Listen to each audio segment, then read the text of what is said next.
Oh my god, Moon Platoon.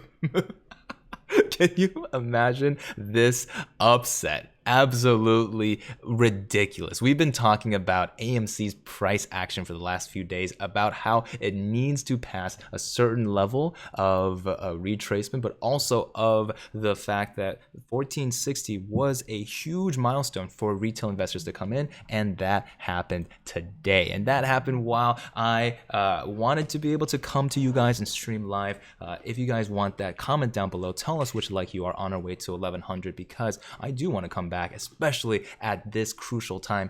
But my apologies for not being able to. Let us talk about what is up today and what is the next step, looking at this line right here at 78% retracement. One of the first things that you'll notice about AMC's price action today was 1, 2, and 3 attempts to break through half of a resistance level. So we haven't seen this line here act as resistance at 1488, although to be fair, AMC hasn't really bounced around this level very many times, right? The last time we were able to find AMC's price action above this 61.8% retracement was during that after hours squeeze, which quickly fell below the this retracement line again. And this, once again, is a Fibonacci retracement for the January squeeze all the way back at 20 bucks or so. So we're getting real close, but we're not quite there yet. One of the things you'll notice again is when we started to consolidate for half the day, we were right here between 1450 and 1410. So that 40-cent no man's land when everyone's on lunch over on the East Coast, that time frame was for AMC to start building up momentum, and we were likely going to see that tight momentum again. We already saw something similar to that over here right before the major rip the last few minutes of power hour. So when that happened, we were looking at AMC's price action to be able to hit the next level of retracement of 8.6%. I know that's a little hard to read. It's because AMC's actual title is blocking it, but that is where we're heading up to. $17 and change. When we get up there, we are noticing that the retail investors who were given the buy signal at 1460 to jump in mass. So about 1460 right around here, the price action between the two arrows that I pointed to, that is where we saw the major portion of volume occur during the day. Now 200 million, that's still 50%, sorry, yeah, 30% less than the 300 million we saw on Thursday after Adam Aaron's excellent news that the at-the-market offering was complete. But now we are looking at so many people losing money. How much money? $1 billion according to Ortex. Let's take a look here. Hashtag Virgin Galactic, hashtag AMC, hashtag GME. So far this week, short seller have lost over $1 billion in 3 of the most shorted stocks this week alone. So just like those of you on the live chat who have commented out, it's not like we lost it's not like they lost $1 billion. It's like we found them. And Mr. Corgo saying, "Afternoon apes, time to give me ball a treat." Let me give me ball a treat on yours behalf. Gobble gobble, Mr. Meatball. So once again, we want to be able to answer the FUD question, does this mean that shorts have covered? And to that I say, heck no. Take a look at the data. We have the Ortex charts pulled up for AMC, and look at this healthy 4% growth. Now, you know that there's delay in Ortex reporting, but this kind of uptrend is not immediately followed by a ridiculous downtrend, and the ridiculous downtrend would be this for the price action changing at a tremendous amount. Stonko Tracker is showing that there were less than zero. There were 0 shares just a few minutes ago available to borrow. Now there's only 2,000 at 6.8%.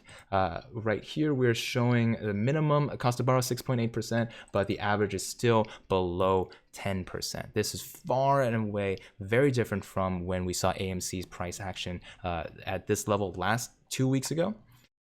During the time we had 240% cost to borrow. So they were really playing tooth and nail, almost like they opened their gates for FUD and FOMO to come in. So as FUD transitions to FOMO, be incredibly careful at what you predict to be a tactic by hedge funds to try and throw you off your game, or something that is truly squeeze worthy.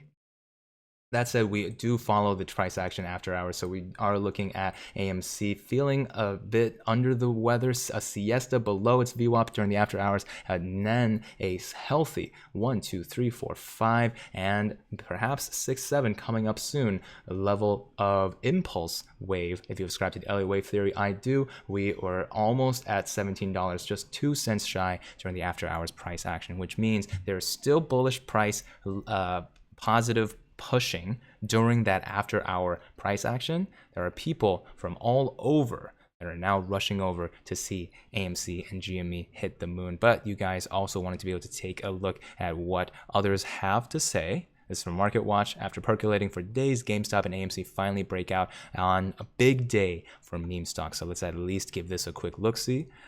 Shares in video game retailer GameStop was on a tear Tuesday. AMC plus 20% had an even stronger day, climbing almost 20% and adding to its staggering gains in May. Meme stocks have been showing signs of life in recent weeks, with GameStop up more than 25% in May and AMC Entertainment soaring more than 60% in the same period, as both companies have leveraged their massive and loyal social media following to execute new equity offerings and pay down huge debt loads. For GameStop, Tuesday's breakout comes after weeks of concerted effort on message boards to get GME's Reddit army back on the march against hedge funds who had believed they are still shorting the stock. It's not a belief, it's reality. We've been covering it from the very beginning, the get-go, so you guys know that there's consistency in our reporting. Congratulations to 100, everybody, said early afternoon post on Superstonk. Well done, said some random user. Back to holding now. Users on multiple Reddit boards tracking meme stocks have been sharing research and data they believed were proof that short interest was still curiously high. This is a very pedestrian, vanilla way of understanding just the ramifications of what we're looking at here, which is global financial redistribution. And as you guys know, we don't stop when the market data stops. We stop when there is nothing left for you to know about your financial freedom, your passive income, and the best way to make sure that you are making money, right? Andrew, Mo Money. If you guys wanted to also know, there was Ryan Cohen coming in. Don't try this at home. He wrote with a GIF from the TV show American Dad, showing a cartoon character at the bottom of a pool being lifted to the surface by an active bulge in the front of his Speedos. Ryan said it, not me.